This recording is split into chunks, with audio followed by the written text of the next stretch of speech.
Bon dia, pixavins i pixavines. Bé, som ací per parlar de la importància que té la literatura per a l'aprenentatge de llengües i ens trobem ací Mar Parra Boronat, tècnica ambiental, Bon dia.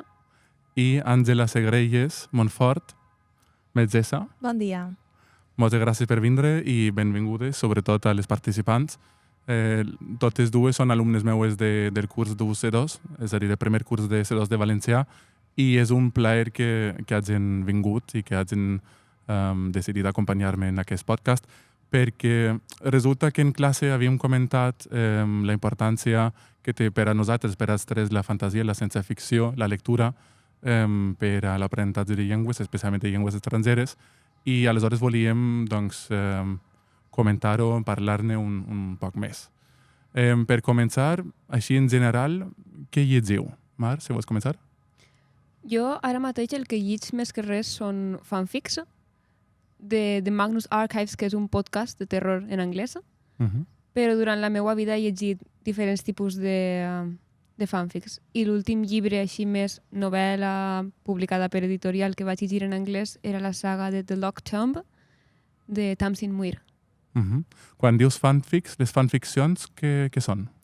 Les fanficcions són aquelles històries escrites per fans, com la seva pròpia paraula diu, fanfiction, ficció per fans. Poden estar basades en llibres, en pel·lícules, en mangues, en còmics, en qualsevol tipus de ficció, qualsevol tipus del que en anglès s'entén com mídia. D'acord. I tu, Àngela? Jo, durant tota la meva vida, la veritat és que he llegit de tot tipus de medis, ja siga llibre físic, llibre digital, còmics, sobretot relacionat amb el tema de superherois, manga i també, per supost, per això ens hem reunit ací, per tema dels fanfics. Molt bé. I bé, actualment estic llegint un llibre que es diu Indigne de ser humà, de Osamu Dazai, amb una temàtica bastant interessant, podríem dir. Em semblava interessant això que comenteu de deixar lectura en línia, la lectura que fem en internet, fanficcions, fòrums, tot això es publica constantment en línia i sovint és fet per amateurs, no? Efectivament. Hi ha diverses pàgines web on es publica. La més famosa diria jo que és Archive of Our Own, AO3, com es coneix l'abreviatura en espanyol. És una pàgina on la gent pot pujar des de fanfics fins a novel·les pròpies, històries pròpies. Jo tinc allí pujats diversos fanfics i històries pròpies. Però també coneguem Wattpad, de la que s'han publicat moltes històries. Te'n vas a Carrefour ara, a la secció de literatura, i pots veure moltes històries que posa Wattpad en la part de dalt, perquè és que s'han tret de Wattpad. Hi ha una editorial que està específicament publicant coses de Wattpad. És tot un canvi generacional, veritat. De fet, els fanfics es remunten fins a l'època dels anys 70 o 80, quan van començar les convencions. Sobretot, tenim ahir l'origen principal, va ser en fics de Spock i el Capitán Kirk de Star Trek. Va ser un dels primers fandoms, que diguem, on van començar els fans a, com si diguérem ja, trepitjar en el que és el tema de forma il·legal, perquè no estaven molt ben vist. També hi ha que comentar que el fanfic s'associa molt a les dones, doncs elles van ser un poc les que van originar aquest moviment, i també seguim mantenint-lo en el sentit que la major part dels autors actuals de fanfics, la gran majoria són dones. És a dir, si parlem de fanfic i, com hem dit, és amateur, no? Producció literària amateur, a més també hem dit que és una producció lliure, és a dir, que és a l'abast de tot el món gratuïtament, no? I que a més a més ha obtingut, diguem, un prestigi últimament, és a dir, s'ha venut, com deies, Mar, s'ha convertit en bestsellers fins i tot, no? Hi ha un cas molt sonat, que és el de La química de l'amor, perquè La química de l'amor era originalment un fanfic de Star Wars, de Rey i Kylo Ren, però no és el cas més conegut, és molt sonat perquè en la portada es veu perfectament que són Rey i Kylo Ren. El cas més conegut d'un fanfic és 50 sombres de Grey. Era originalment un fanfic de Crepúsculo. Que fort. Sí. I, clar, també comentaves, Marc, que sovint les fanficcions, clar, ho comentaves tu, Àngela, que per exemple estan basades en fandoms o estan basades en propietats intel·lectuals com Star Trek, per exemple, i per tant realment es tracta de productes d'alguna manera no autoritzats, veritat? Exacte. De fet, com estava comentant abans en Mar, molts fanfics estan... és a dir, hi ha diverses variacions. Hi ha gent que el que fa és agafar el cànon, és a dir, el que realment està escrit, i a partir d'ahir elaboren les seues obres, ja siga ampliant escenes, però adaptant-se sobretot al cànon, al que està passant. En canvi, hi ha altres tipus de fanfics que el que fan és agafar els personatges i directament inventar una història completament distinta, inclús fins treure-los del que és el seu context, és a dir, en cas de Star Trek seria en l'espai, doncs, per exemple, dur-los al Titanic o qualsevol escenari que se'ls ocorrisca. I a vegades és tan poc paregut a lo que és la font que acaben desenvolupant-se obres com, per exemple, 50 sombres de Grey. Jo tinc la teoria de que pots saber com de bona o roïn és l'obra original en base a la quantitat de fanfics canon compliant que té i la quantitat de fanfics alternative universe que té. Si la majoria de fanfics que té són alternative universe, algo han fet mala. Alguna cosa...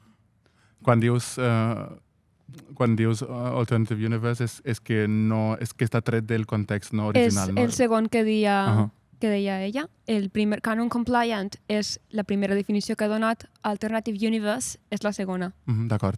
I aleshores, si, per exemple, agafem uns personatges d'una història i la introduïm en una història completament diferent o en un món, diguem, totalment diferent. M'imagino, per exemple, Harry Potter, no? Però que ara es reuneix amb Frodo i amb Gandalf, no? Una cosa així? Això es diu crossover, que és quan es mesclen dues històries diferents o més. Podríem fer que Harry Potter i Frodo es trobaren també amb Oliver i Benji, per dir un exemple molt... Això seria un crackfic, que és com es diuen els fanfics que no tenen sentit. Quants termes? Ho vaig a confessar que jo he vist un fanfic que era literalment Jesús va ser el primer X-Men. Què? Sí. I és un crossover de la Bíblia i els còmics d'X-Men. Sí. Passa'm l'enllaç, per favor. Si vosaltres de quins fandoms sou? És a dir, quin pot ser el vostre fandom preferit, i si haguéreu de convèncer algú a endinsar-se en aquesta obra o aquest univers literari, com ho faríeu? O per què penseu que una altra persona hauria de també llegir d'això? Vols començar? Sí. Perquè jo vaig a parlar molt. A veure, de normal, una persona no sol centrar-se en un fandom. Quasi tots ens definim com a multifandom, que al final piquem tots de tots els llocs. Sí que és cert que jo, per exemple, vaig començar per un fandom. El meu primer fandom fou El Senyor dels Anells i després vaig votar a CSI Nova York i d'ahir vaig votar a còmics de Marvel i de DC i actualment estic més involucrada en el que és el tema del manga, però el manga qualsevol cosa, perquè al final si hi ha una cosa que realment no t'està oferint el que tu vols perquè per qualsevol motiu, al final vas migrant i acabes oblidant fandoms completament i introduint-te a nous fandoms. Estic d'acord en part. Hi ha fandoms que són com molt del moment, els vius en aquest moment, els vius molt intensament, t'agrada molt, llitges en una setmana 10.000 paraules cada dia, i hi ha fandoms que els oblides, però altres tornen, altres fan com Fan com les pel·lícules que de sobte hi ha una pel·lícula que t'agradava, però han passat 10 anys i de sobte diuen anem a fer una segona part. I estàs com, buah, esta pel·lícula m'encantava. A mi em passa això amb Zelda. Perquè Zelda és una saga de videojocs que m'agrada molt, em pareix que hi ha algunes autèntiques joies molt ben escrites, però treuen videojocs cada molt. No cada molt, realment en treuen cada any més o menys, però bons cada com 5 anys. Hi haurà molta gent del fandom del Zelda que estarà en desacord amb mi, però al meu parer. I el meu primer fandom jo diria que va ser, això va sonar un poc ridícul, però Galactic Football. La sèrie de Jetix. Va ser el primer fandom en el que em vaig obsessionar al nivell d'entrar en fòrums, de buscar més gent que estiguera en aquest fandom. Tenia, de fet, més d'un counter en els fòrums per a poder estar en diverses converses alhora del nivell d'obsessió que tenia jo quan tindria com 10 anys. D'acord, aleshores damunt de la taula tenim diferents fandoms i ja també heu comentat que realment un fandom pot articular-se, diguem, en diferents mèdia, no?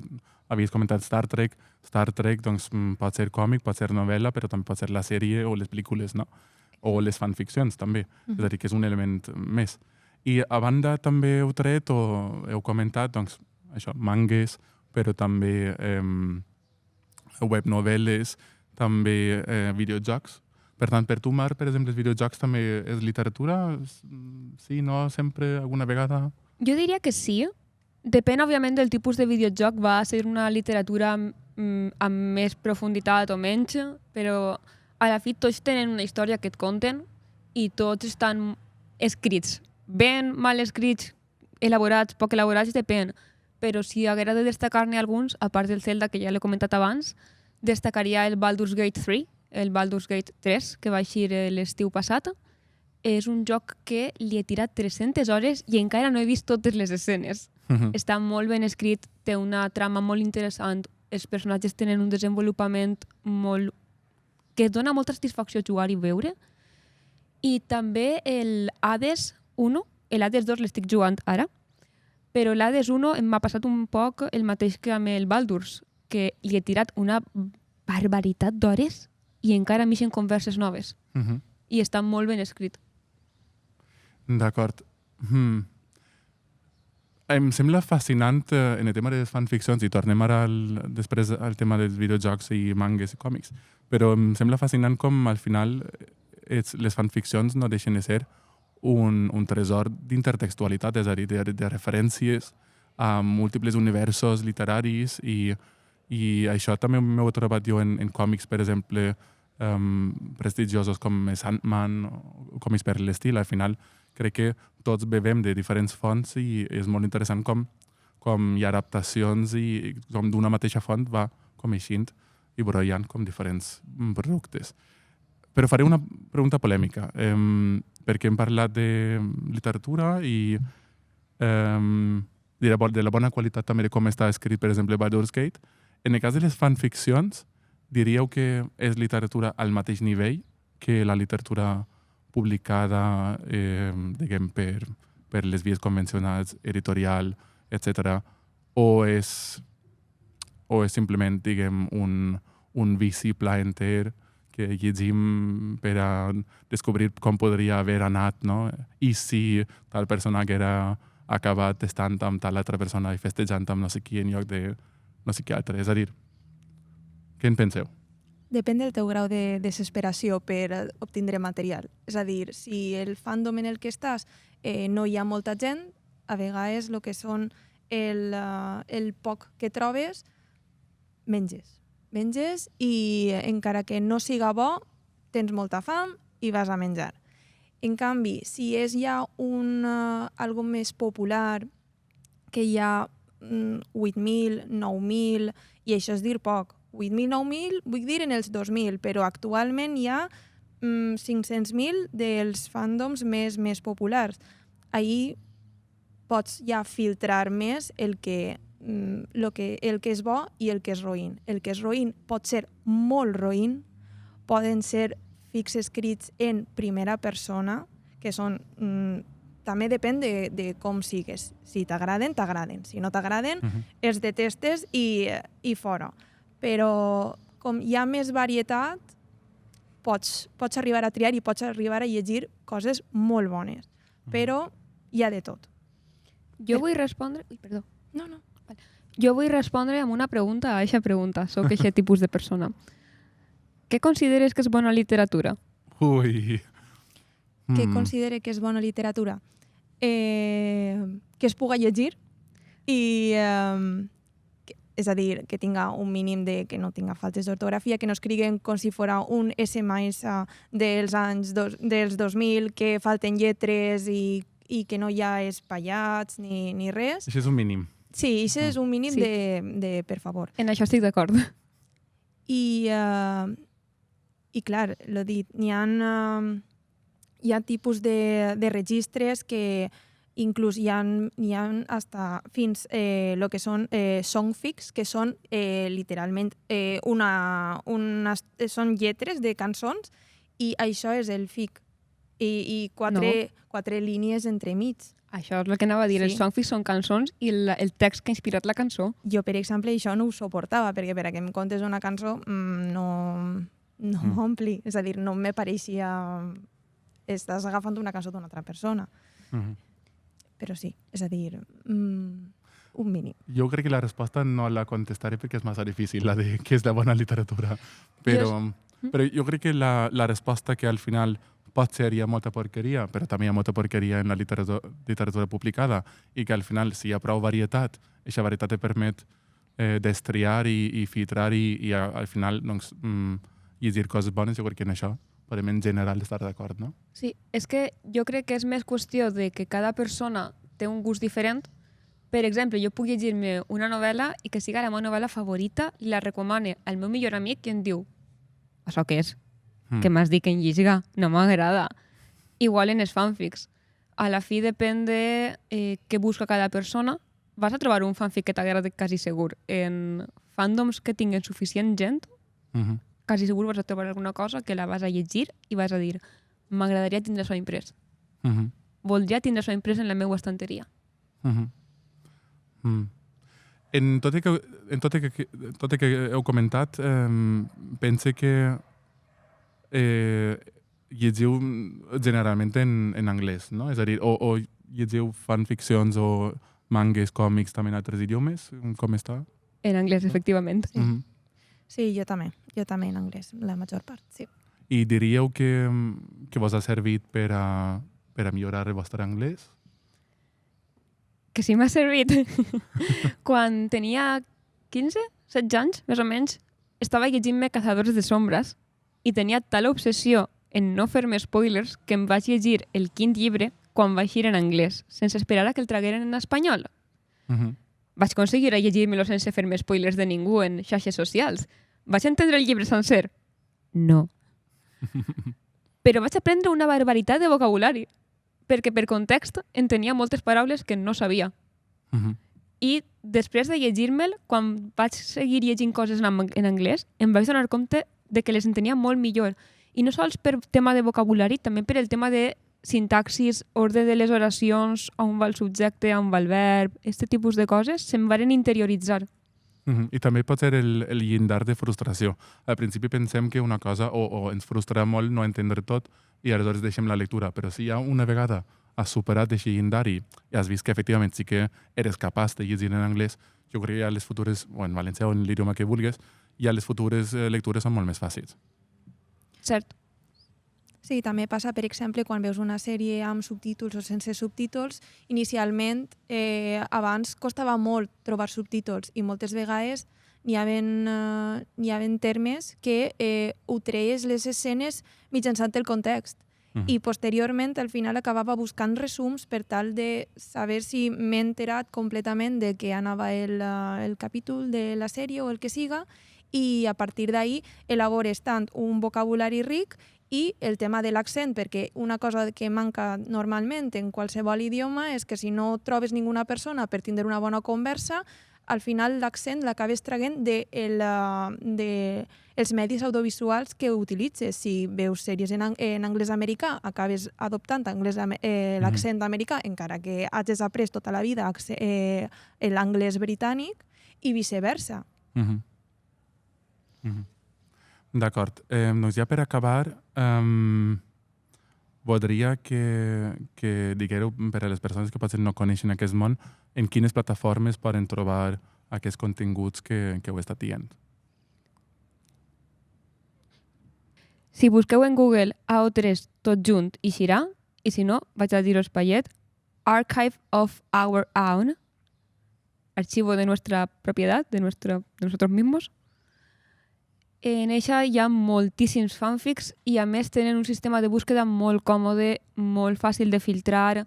Pots filtrar per fandoms, per ships, per rating, per moltíssimes coses. Wattpad també està per a fanfics, el que passa és que no l'he utilitzada mai, així que tampoc sé massa bé com va. Per a còmics jo utilitzo Webtoon i li passo la paraula a Àngela perquè jo manejo sobretot de fanfics. Sí, per a manga existeix Manga Plus, que és l'aplicació oficial de Shueisha, val? I per tema de còmics digitals i tal, trobo que crec que hi ha diverses plataformes digitals on poder llegir. Jo, com normalment, acabe comprant-me'l si veig que té el seu valor, normalment els compre de forma física, els còmics. D'acord. Doncs en valencià concretament, en fanfictions.net, que és una pàgina per a fanficcions en molts idiomes diferents, també n'hi ha en valencià, però poca cosa. I també en Archive of Our Own també n'hi ha alguna cosa en valencià. I a banda, relats.cat, per exemple, és una plataforma en la qual hi ha relats escrits també per gent diversa en català. I finalment també voldria difondre un poc, no sé si coneixeu els mecanismes de micromecenatge, tipus Patreon, sobretot en anglès, que és una manera de finançar les persones que gaudim d'un cert artista, per exemple, el seu art, que vaig fent el seu art. Doncs això en català també existeix i l'Aixeta es diu. L'Aixeta és bàsicament una plataforma de micromecenatge en la qual podem seguir determinats creadors de continguts i es podem finançar d'alguna manera, de vegades és una propina, però es podem finançar d'alguna manera aquesta afició que tenen. I també hi ha literatura, hi ha relats, hi ha webcòmics, poca cosa, però n'hi ha de tot tipus. És a dir, webcòmics, webnovel·les, relats, i penso que mangues també, però no ho sé.